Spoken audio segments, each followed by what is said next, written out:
So you're just gonna run out like that? You haven't even showered. Her voice softened but urgency seeped through.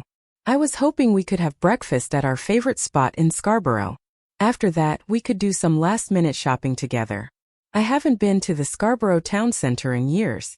We can head back to Oakville later, she complained, knowing well that once Ian had set his mind on something, it was nearly impossible to change his course. Ignoring her pleas, Ian continued dressing, the fabric rustling softly as he slipped his shirt on. I'll wash up when I get home. Sorry babe, I'll make it up to you. I promise, he said, the sincerity of his words hanging in the air like a fragile thread. Once he had thrown on his blazer, he approached the bed, leaning in to steal a kiss. But as he moved closer, Kim tossed the sheets aside, revealing her fully nude body, her broad smile radiating warmth. Ian's heart raced as he took in the sight of her, the soft curves of her plump breast swaying gently, the inviting breadth of her hips, and her lush unshaven crotch. The temptation was palpable, a feast for his eyes, yet the weight of his resolve held him firm. Not bad for 40 and 3 kids, huh? She said with a teasing smile, her eyes sparkling with mischief. Beautiful, he replied, his gaze lingering on her for a moment longer than he intended. He reached out, his fingers briefly brushing against her raised knee. A fleeting connection that sent a ripple of warmth through him. Reluctantly, he turned to leave, his mind racing. 3 kids, he pondered, and how many does Khadija have? As he stepped away, he cast a glance back over his shoulder, the natural light of the room illuminating her silhouette. We've got to have a serious talk soon, he called out, his voice tinged with a mix of urgency and curiosity. Ian exited the bedroom and found himself on the upper floor of the sleek 2-story condo. He felt a surge of determination as he descended the staircase, each step echoing softly beneath his feet. The living room unfolded before him, a blend of modern elegance and cozy familiarity, and he navigated through it with purpose, his mind tracing the path as if marking it on an invisible map. In the foyer, next to a pair of polished elevator doors, he spotted a waist-high glass side table adorned with several car controllers. One caught his eye and he instinctively reached for it. It was the controller for a Range Rover SUV, one he remembered driving with ease, its power and luxury now a comforting thought. He pressed the elevator button, anticipation thrumming in his chest, and as he waited for the doors to glide open, he glanced up at the second-floor landing, hoping to catch a final glimpse of Kim, but the space was empty. Stepping into the elevator, he selected a parking level, his heart racing with uncertainty. What the hell is going on? He said aloud, the words spilling from him like a long-held breath. The weight of confusion settled heavily on his shoulders. I should probably see a doctor, he mused, but the memories were flooding back, sharper and clearer than before. If things don't pan out in Oakville, that's definitely what I'll have to do, he thought, the echo of his own concerns reverberating in his mind. The elevator descended swiftly, its smooth motion contrasting with the turmoil inside him. After what felt like a heartbeat, the doors opened to reveal the underground parking garage, dimly lit and expansive. He wandered into a caged-off section where several vehicles lay parked, their shapes looming in the shadows. Pressing a button on the controller, the familiar chirp of a forest green Range Rover broke the silence, a sound that resonated with a sense of relief.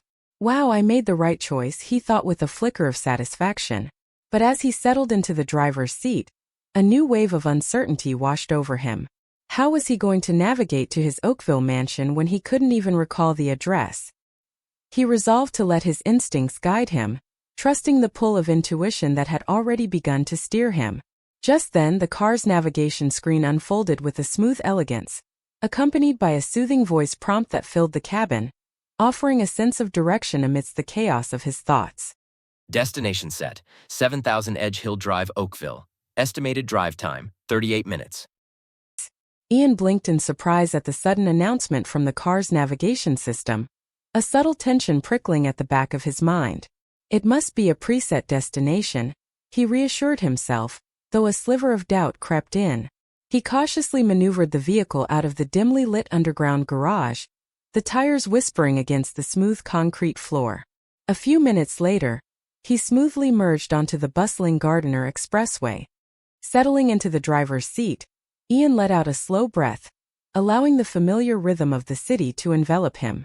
The skyline of Toronto loomed ahead, a jagged silhouette of glass and steel glinting in the morning sun. He turned the radio dial, the sounds of news reports blending into the background as he absorbed the road in front of him. 20 minutes into the drive, his phone rang, the sudden vibration jolting him from his thoughts. Startled, he glanced down at the screen, but before he could check the caller ID, the car's Bluetooth system automatically connected him. "Hello?" Ian answered cautiously, trying to shake off the lingering unease. "Hey boy. What's up?" came a heavily accented voice, full of warmth yet laced with a playful edge. "Who is this?" Ian asked, a hint of confusion creeping into his tone. "Why you mean who dis?" the voice shot back, feigning annoyance. "You not too big to get a slap cross your big head, you know," the man joked, laughter bubbling beneath his words. Recognition washed over Ian as memories flooded back. It was his old friend Dennis, a constant presence from their youthful days in Guyana. "Hey, sorry Dennis. I was distracted for a second," he replied, a smile tugging at his lips. "I thought you was goin' call me as soon as you touched down. You in town, right?" Dennis pressed, the camaraderie evident in his tone. "Yeah, I'm in town. Sorry man. Just busy. You know how it is." Ian's attention drifted momentarily as he noticed 3 sleek black SUVs merging onto the QW from the 427, their engines roaring like beasts unleashed. The vehicles darted through traffic with a reckless abandon, weaving in and out, a high-stakes game of chicken playing out before his eyes. "Yeah, I know you busy. Dem 2 women musta tackle ya and bust ya skunt last night," Dennis teased, laughter ringing through the speaker. Ian chuckled, appreciating the humor even as half of his focus remained on the SUVs. 2 of them had surged ahead, disappearing into the distance, while the last one lagged, creeping alongside his car. The windows were tinted so dark that he couldn't glimpse the occupants within, but an instinctual unease prickled at his skin. Something felt off. With a surge of adrenaline, Ian pressed down on the accelerator, curiosity and caution warring within him, as he sought to gauge the intentions of the ominous SUV gliding beside him. Dennis let the familiar cadence of their Guyanese code switch accent slip away, replaced by an underlying tension that hung in the air like a thick fog. He could feel the weight of Ian's unease, a palpable shift that suggested this wasn't the time for their usual banter. "So I'm gonna see you later, right? The party's still on, right?" he asked, his voice tinged with anxiety as he sought to break the uncomfortable silence that had settled between them. "Yeah, the party's still on," Ian replied reluctantly, his mind racing with uncertainty. He was unsure about which party Dennis was referring to, but he hoped a memory would surface eventually. Just then, his SUV engaged its self-driving mode, and he felt a jolt as the vehicle veered into the right lane against his will. In his rearview mirror, he noticed the sleek black SUV shadowing him, maintaining an unsettling pace. Suddenly, Ian's attention was drawn back to the road as the SUV behind him began to wobble. He watched, his heart racing, as the driver struggled to regain control.